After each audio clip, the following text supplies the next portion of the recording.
Welcome to our channel, where we explore the legends and untold stories of Japan's mysterious yokai, the supernatural beings, woven into the heart of Japanese folklore. Yokai are far more than creatures of fear. They were born from our ancestors' awe of nature, and from the subtle stirrings of the human heart, the crystallization of an ancient imagination, and a reflection of the Japanese soul itself. Within these stories lie the quiet thoughts and feelings of the people who shaped Japan's culture and traditions. By coming to know them, you too will come to know Japan more deeply than ever before. Now, let us begin today's journey into the world of yokai. Oiwa, a wife betrayed by her husband, her face stolen by poison, a woman who returned. From Hell, one of Japan's three great ghost stories. The year was 1825, Edo, Japan. The Bunsei era, the heart of the late Edo period. In the poor tenement quarters of Yotsuya, in the Cho district, a young woman lived a difficult life. Her name was Tamiya Iwa, pale skin, quiet intelligence, the daughter of a samurai family that had fallen on hard times. Her husband, a masterless samurai named Iemon, had no income.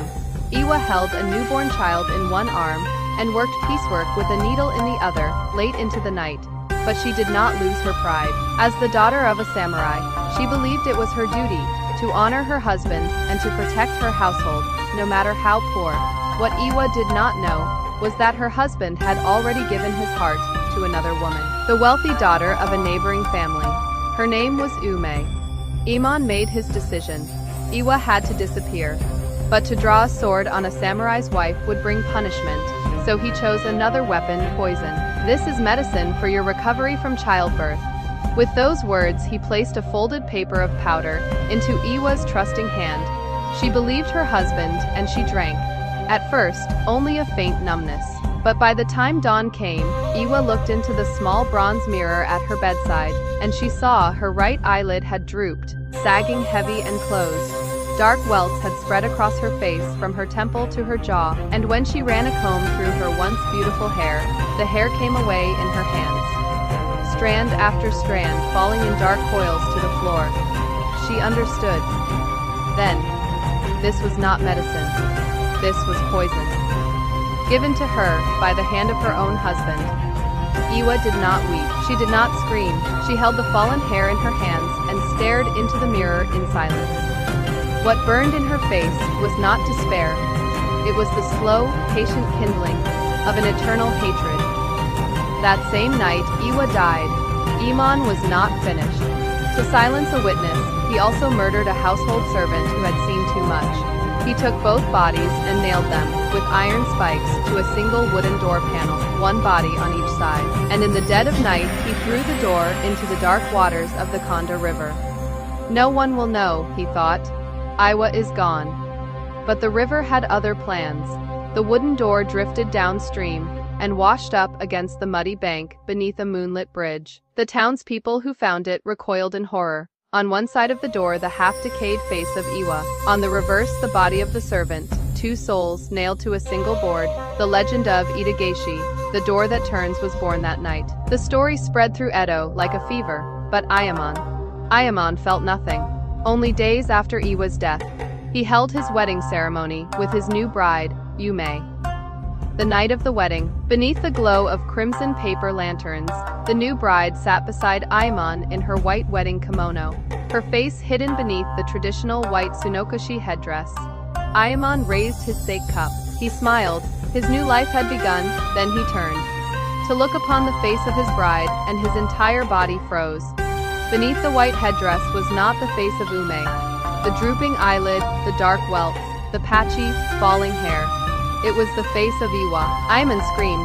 He drew his katana. He swung the blade and severed the head of the bride beside him. But when the white cloth fell away and the head rolled across the wedding mat, he saw that the face was Ume's, his true bride. He had killed her with his own hands, trembling. He turned to his uncle, the matchmaker, seated across the room, but his uncle's face was also Iwa's. The blade fell again. And again, blood spread across the wedding hall. Iemon was already lost, trapped, forever. Inside the curse of Oiwa, outside, the cherry blossom petals hung frozen in midair, as if time itself had stopped to watch a man drown in the hatred of the woman he had murdered. Nearly 200 years have passed since that night. But Oiwa's story has never faded, from kabuki theater to bunraku puppet drama, to ukiyo-e woodblock prints, to modern Japanese horror films. Her tale is told, again and again. Today, in Tokyo, in the Yotsuya Cho district of Shinjuku Ward, there stands a small Shinto shrine, Oiwa Inari Tamiya Shrine, the very place where Iwa is said to have lived. And not far away, in the Nishi Shugamo district of Toshima Ward, at a temple called Myojio-ji, Oiwa's grave still stands. 200 years old, still tended, to this day. When Yotsuya Kaiden is staged in a theater, when it is filmed for cinema, the actors, the directors, the entire production crew, they make the pilgrimage. They visit Oiwa's grave, they bow, and ask for her permission to tell her story once again, because those who fail to do so are visited by misfortune. Equipment falls without warning. Mysterious fires break out on set.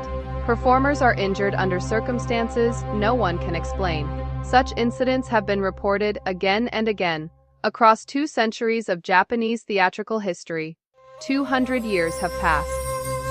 The Edo period has ended. Tokyo has become a modern city of glass and steel, but the woman who lived in the shadows of Yotsuya, her hatred has not faded. So if you ever find yourself walking through the narrow lanes of Cho on a quiet night, if you ever feel a cold gaze behind your back, it may be her, watching still, the woman who, across 200 years, has never forgiven a single act of betrayal. How did you find today's story? On this channel, we explore the legends and untold stories of Japan's ancient yokai. One by one, just as we did today. We hope you were able to feel the thoughts of those who came before us, hidden within these tales, and the subtle workings of the heart that lie behind Japan's culture and traditions. If you enjoyed today's story, please support us by subscribing, giving this video a like, and using the hype feature. It truly means a lot to us. Until next time, see you on our next journey.